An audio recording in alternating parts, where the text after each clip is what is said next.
Number 8. Deference should be shown to a student while in the presence of the teacher. To a student, right? Okay. Unless it is customary for a teacher also to show him deference. Okay.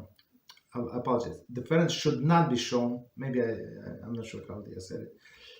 Deference should not be shown to a student while in the presence of his teacher, unless it is customary for a teacher also to show him deference. Okay. All of the services which a servant performs for his master should be performed by a teacher for his teacher. However, performed by a student for his teacher. Sorry. However, if the student was in a place but he was not recognized, and was not wearing tefillin, should the student suspect that people will say that he is a servant, he did not put on his teacher's shoe and remove it. Whoever prevents the students from serving him, withholding kindness from him, and takes away the fear of heaven. Any student who deals lightly with a matter related to the honor of his teacher causes divine presence to depart from Israel. So as you see, it's a very, very important halachah. So we start from the beginning and we're going to explain. Deference should not be shown to a student while in presence of his teacher. 75. Honoring a student in the presence of his teacher may be interpreted to be as affront to the latter's position. Meaning, we're talking the way I understand the third party. So he praises his student and show him a lot of honor.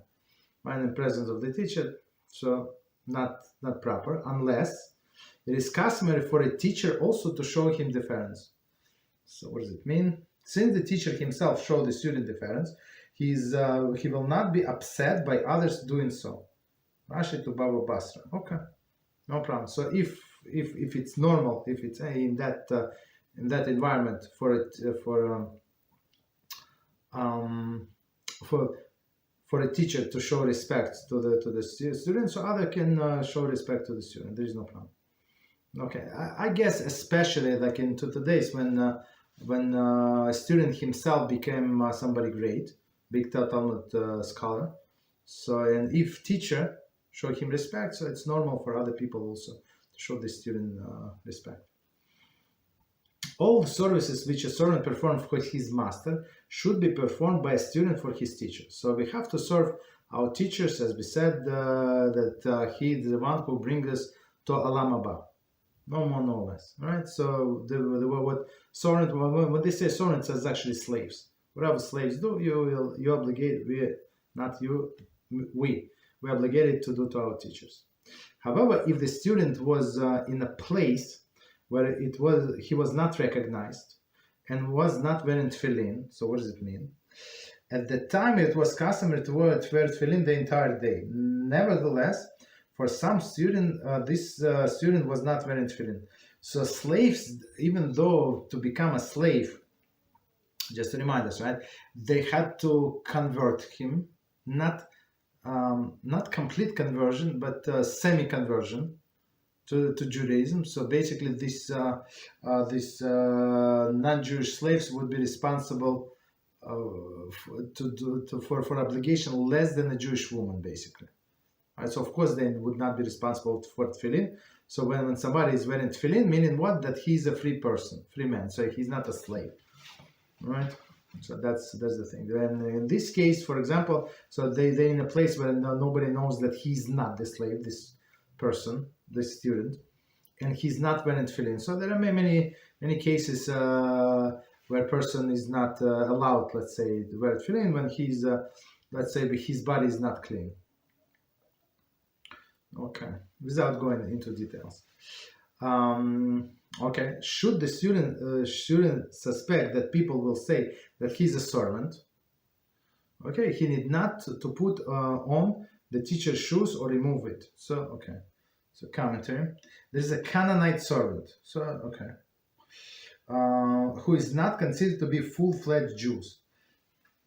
His failure to wear tefillin might create such an impression, since tefillin are time-oriented mitzvah and Canaanite slaves are freed from this observance. Okay, as we explained.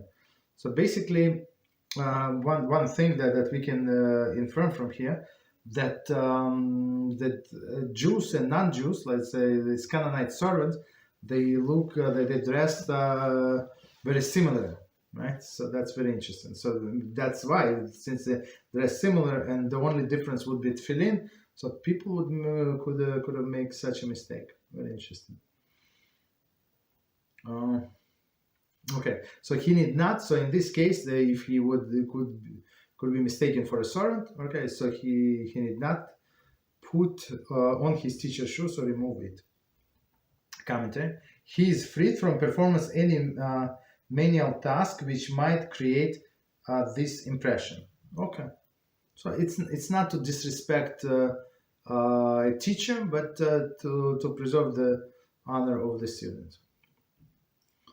Continue. Whoever prevents his students from serving him, withholding kindness from him, and takes away his fear of heaven. Okay. So one more time. Whoever prevents his students from serving him, withholding kindness from him, and takes away the fear of heaven. Okay. Number 80. Okay. So it says in Hilchot Dios 5.1, we actually covered this section. The Rambam writes that the wise man is distinguished not only by his intellectual achievements, but the manner in which his understanding in reflection in everyday behavior. When a student has an opportunity to appreciate not only the intellectual gifts of the teacher, but the totality of his behavior, he becomes aware of how the Torah lifestyle is all-encompassing commitment, affecting every aspect of the daily activity. He leads to complete fear of heaven. This leads to complete fear of heaven. Meaning, learn from a teacher not only not only intellectual knowledge, right, but how this teacher of his, how he's actually living the Torah, how he implements this knowledge wherever he teaches.